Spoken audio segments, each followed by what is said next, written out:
आज हम जो पढ़ने वाले हैं, हम पढ़ने वाले हैं क्या, image formation of convex mirror. क्या, image formation of convex mirror. अब देखिए इसमें हमारी कॉन्वेक्स मिरर की इमेज फॉर्मेशन में दो केस होते हैं। कौन से होते हैं? दो केस। एक केस वो होता है जब ऑब्जेक्ट हमारा इनफाइनाइट पे रखा हो। कहाँ रखा हो? इनफाइनाइट पे रखा हो।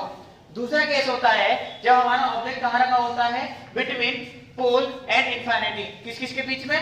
पोल और इनफिनिटी के बीच में रखा होता है। जैसे पहले केस की मैंने इमेज फॉर्मेशन बनाई हुई है। क्या, पहले सपोज कीजिए आपका जो ऑब्जेक्ट रखा हुआ है वो रखा हुआ है इनफिनिटी पे। कहाँ रखा हुआ है? इनफिनिटी पे रखा हुआ है। तो इस केस में जब ऑब्जेक्ट आपका इनफिनिटी पे रखा होगा तो इमेज फॉर्मेशन कैसे होगी? तो देखिए पहले आपकी रे किसके पैरेलल जाएगी? प्रिंसिपल एक्सिस के। उसके बाद किससे पास होगी? फोकस से, और रिफ्लेक्ट होके वापस जाएगी। सिमिलरली आपकी दूसरी रे भी जो प्रिंसिपल एक्सिस के पैरेलल होगी और फिर रिफ्लेक्ट होके वापस जाएगी और पीछे जाके किससे मीट करेगी? फोकस पर। तो जो जहां पर आपकी इमेज मिलेगी वो कौन सा पॉइंट होगा? फोकस। तो याद रखना जब भी आपका ऑब्जेक्ट कहाँ रखा होता है? At infinity. कहाँ रखा होता है? At infinity. तो इमेज कहाँ बनती है? फोकस पर।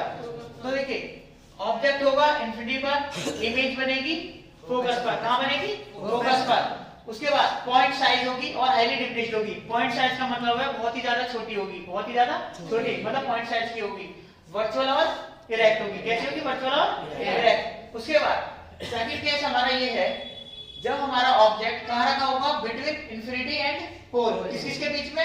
इनफिनिटी और पोल के बीच में। उस केस में इमेज जो बनेगी हमारी वो कहाँ बनेगी?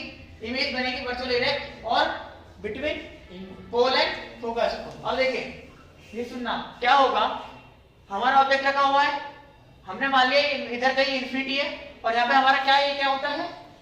पोल। क्या होता है? पोल।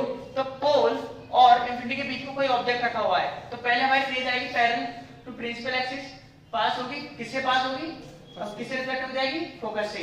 फिर ये वापस जाएगी। सिमिलरली दूसरी रे जो होगी वो सेंटर ऑफ कर्वेचर से जाएगी और आपको पता है जब भी रे सेंटर ऑफ कर्वेचर से जाती है तो वापस रिफ्लेक्ट किसी से हो जाती है? सेंटर ऑफ कर्वेचर से ही वापस जाती है। तो इस केस में जो हमारी इमेज बनेगी वो बनेगी यहाँ पर। ठीक है, तो ये हमारी है वर्चुअल और इरेक्ट इमेज। यही हमारे दो केस होते हैं। ठीक है।